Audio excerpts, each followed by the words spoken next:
Uptown Swing, level 1. Charleston. Sarah. Right.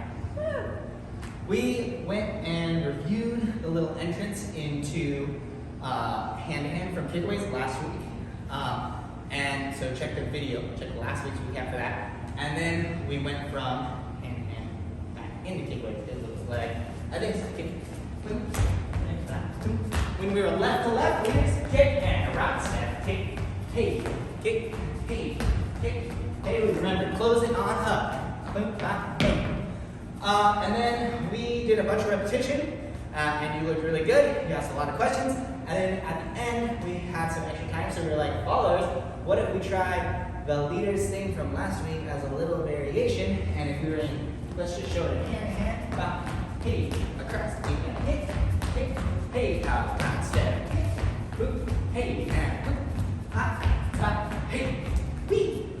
We said that was kind of an individual choice, and that sometimes when you do it, it might change the outcome of what's next. And you did a great job navigating that, and we will hopefully see you in a different Uptown Swing class soon. Okay, bye!